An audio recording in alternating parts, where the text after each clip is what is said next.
Now I'm going to make beans curry.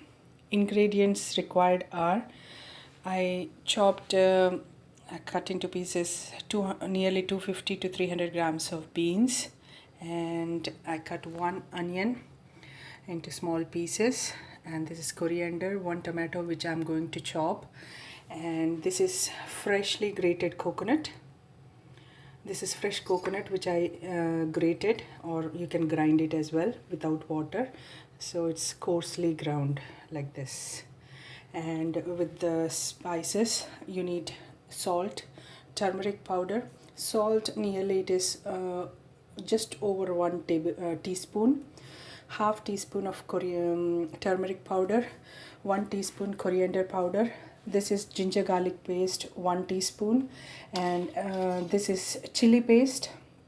I've grinded like 4 or 5 green chilies into a paste.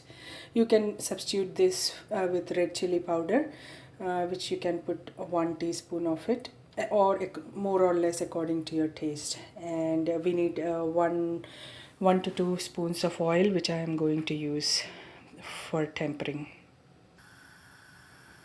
So I've put 2 spoons of oil in a pan, into which once the oil is hot, it's hot now, and I'm putting some jeera, cumin seeds. When they splutter, I will add the onions, which I've cut into pieces.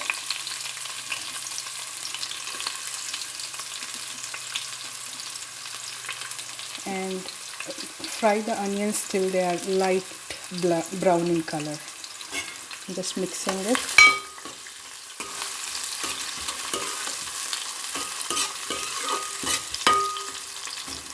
It takes 1 to 2 minutes,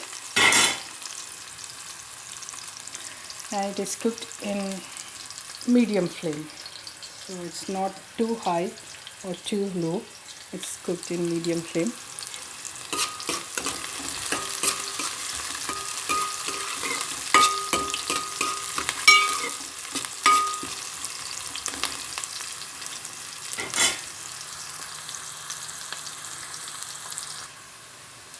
Now I'm going to add crushed curry leaves.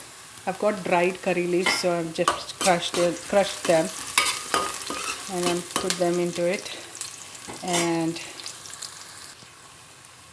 now I've added turmeric powder and ginger garlic paste here, and I'm stirring it once again.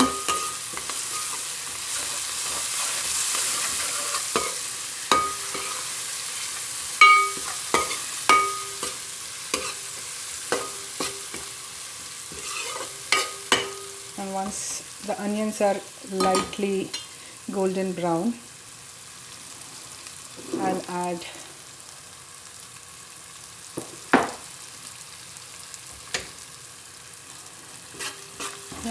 they are looking nice and slight golden brown, not burning them.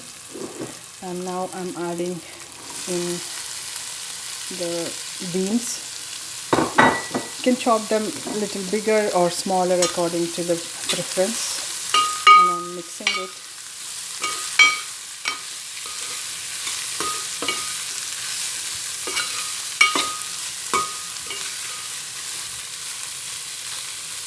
So mix it and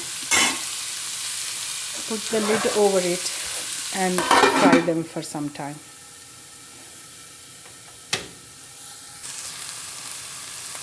After 3 to 4 minutes of frying, it looks like this, and I'm going to put salt, chili paste and coriander powder into it and mix it again.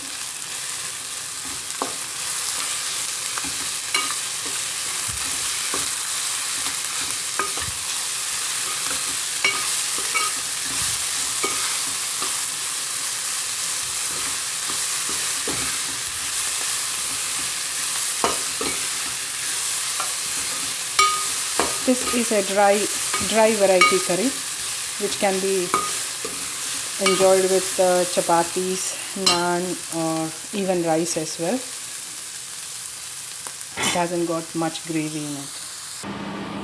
Now after 2 minutes of frying, it looks like this, and I'm going to add in now my chopped tomato and the fresh coriander leaves.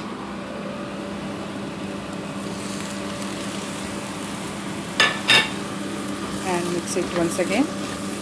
And all this time my stove has been in a medium flame. It's not too high, not too low. That's why it is not burning, otherwise it will start burning. It will stick to the bottom of the pan.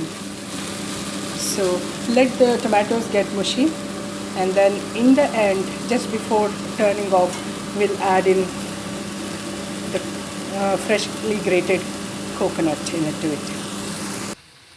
So just after 2 minutes of cooking, the tomato looks mushy and it's cooked now. And now we'll add in our freshly grated coconut. It's a fresh coconut, not the desiccated one.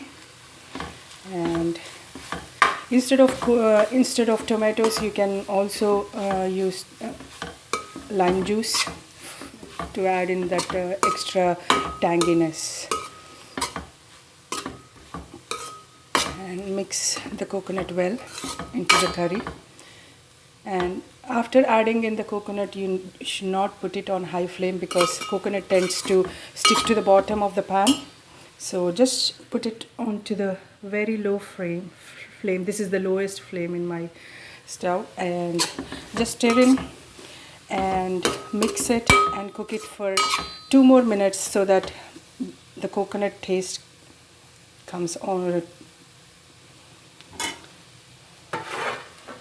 And then I'll cook it for 2 more minutes by covering the pan. After 2 minutes of cooking, it's done, and I will dish out into a serving bowl. It's done.